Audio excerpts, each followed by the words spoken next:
pisikal na paglilinis ng mga miyembro at misyonaryo sa Kingdom of Jesus Christ compound sa Davao City ay isinagawa naman ang reconsecration ceremony sa buong compound.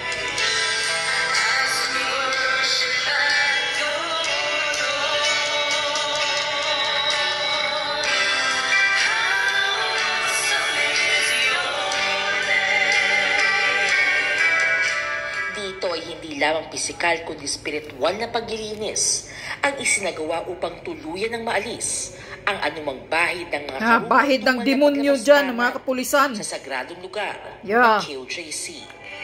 Alisin ang mga misyonaryo at demonyong KOJC at sa pamamagitan ng taimtim na panalangin at blessed oil ay pinangunahan ng mga kingdom ministers. Ba kayo nahiya niyan? Sanctify sa bawat sulok. Ganyan sila mag-sanctify? Sa compound. Kabilang na dito ang mga gates na siyang naging entry kanyan siya maglinis? Jose Maria College Foundation Incorporated, KOJC Cathedral, Bible School, hangar, mga pasilyo, gusali at daanan.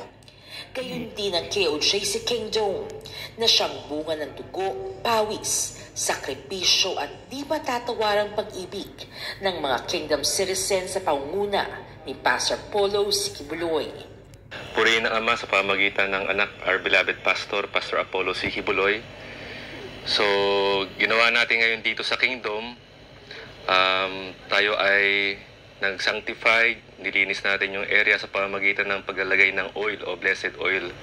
So, kahit na hindi pa tapos itong Kingdom, ongoing pa yung construction, pero tinuturing namin itong banal na lugar dahil alam natin na ito ay sentro ng ating diyan na kayo nakatira, nanalangin araw-araw na magtipon-tipon dito ng 70,000 na member dyan Sa naganap na sagradong seremonya ay tuluyan ng aalisin ng anumang bakas ng desecration o paglapastangan sa lugar. Correct. At maibalik ito sa pagiging lapastangan ng mga demonyo. Pati garden sinasanctify. Matapos ito ay nakaramdam naman ng kapanatagan ng lahat. Hatid ang walang hanggang pasasalamat sa prediksyon at pagpapalang kanilang tinanggap. Di man agad maalis sa isip at puso ng bawat isa ang naganap ng paglapastangan sa KOJC compound. Sa pamamagitan ng hinirang na anak ay patuloy namang umaasa mga ito na makakamit ang minimithing hustisya. And sa na-feel ko ngayong gabi po, napaka sarap ng feeling kasi every time kasi na nagtatrabaho kami from September 8, when we resumed the work of the Kingdom, we were not comfortable and we are not really happy because the place where the biggest kingdom has not been sanctified, has not been consecrated. Kaya nga, parang pakiramdamin nyo, may demonyo pa dyan, may satanas. Isipan namin sa spirito, ngayon sa may masamang espiritu pang mga kapulisan dyan. Dyan pa rin nakatatak. And we are so thankful this night na nakapag-rededicate tayo muli. Na-anoint yung area. And grabing pag-spray nila para maitaboy ang mga dihudas, satanas. Praise the Father.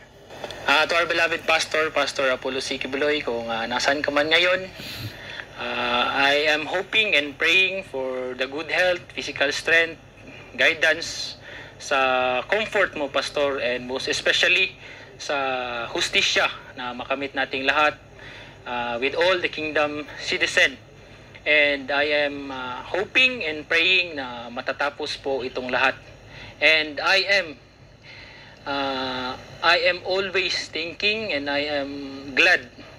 And I know, Pastor, that we are fighting a battle that we have already won. Through you, Pastor. Thank you.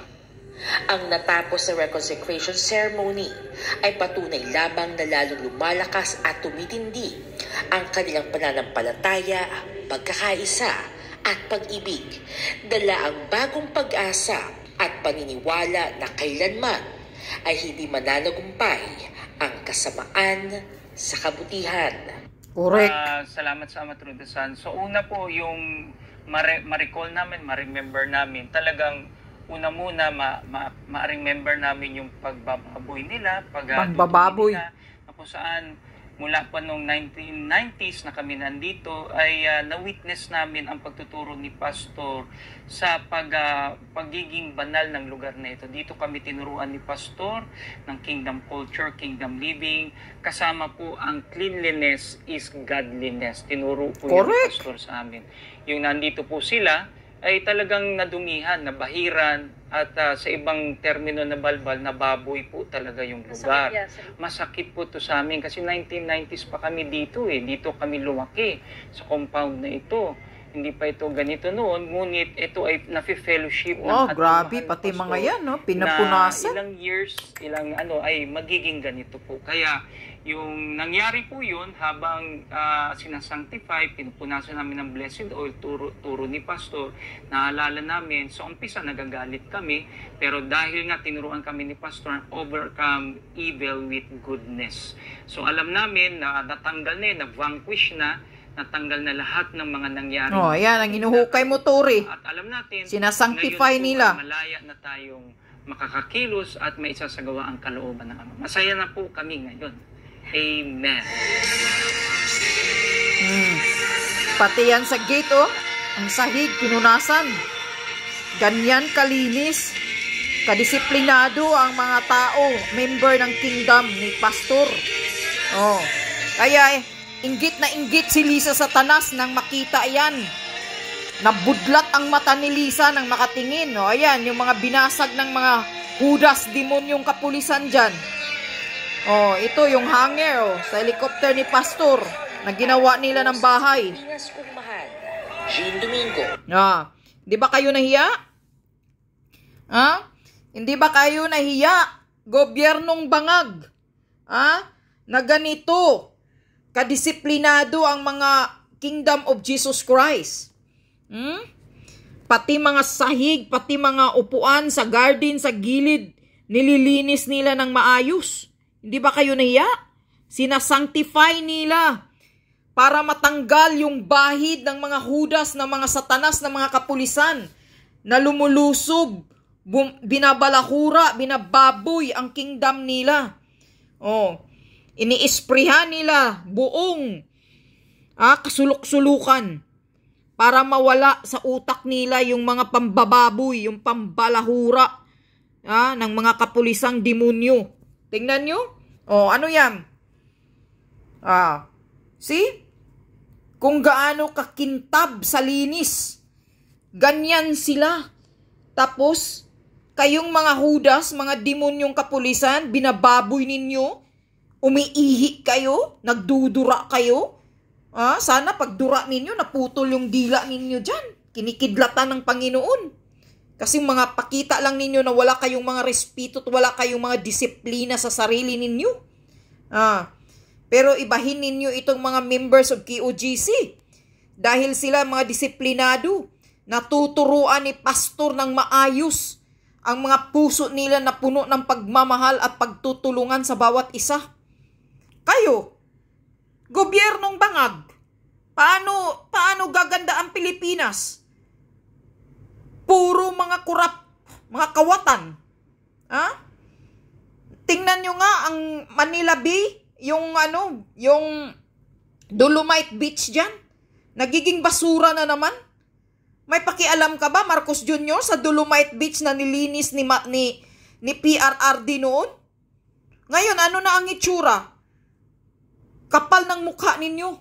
Hindi ninyo binibigyang pansin ang mga magaganda, pero promote kayo ng promote sa tourism ng tourism, pero yung Dolomite Beach na dating pinakamaganda sa panahon ni PRRD, ngayon ginawa na naman ninyong basurahan. Pero yung tourism ng tourism, nag-i-spend kayo, naggagastos kayo ng pera para sa tourism kuno, para lang kayo makapagnakaw. Yan, para lang kayo makapagbulsa. O ganito, ang gastos promote sa tourism. Putang inang tourism yan. Nobody will like Philippines. Dahil full of corruption, full of rapists, full of drug addict. Philippines is full of criminality. Who is the tourist like to come to Philippines? na Philippines is full of demons. No. Walang gustong mag-investor. Dahil number 1, papahirapan ninyo ang investor. Number 2, malaki ang gusto ninyong kukunin sa mga investor. Number 3, walang seguridad at safety ang mga investor. Number 4, isa yan ang tubig o ang ilaw mahal para sa mga investor. Hindi nila gustong mga ganyan. So who like to come and invest in the Philippines? Stupid Philippines. Yan, gigil talaga ako. So mahiya-iya kayo, ayan mga kapulisan. Talagang hindi sila mapalagay na hindi nila ma-sanctify ang buong kingdom nila dahil sa pagbabalahura ninyo. Dahil sa paningin nila, isa kayong mga satanas. Isa kayong mga demonyo na pumasok sa kingdom. Kaya kailangan nilang i-sanctify, linisin. Pati yung mga dumi, mga ihi ninyo. Hindi kayo marunong maglinis sa CR nila. Binababoy ninyo ang kingdom. Kaya makiya-iya naman kayo sa pagkatao ninyo, mga pulis na mga walang disiplinang, mga hinayupak, mga satanas na pumasok sa kingdom. Yan ang bangag na gobyernong Marcos. Kaya dito, silos na silos, si Lisa Satanas, nasabi pa nga ni Maharlika, nagbabalak na angkinin ang kingdom in your dreams. Butod. Matapos lang yung term ng bangag mo dyan bilang presidente, hihilain ka namin, tang ina ka. Hihilain namin yung bangag mong asawa mong sa kaso. Tang ina kayo.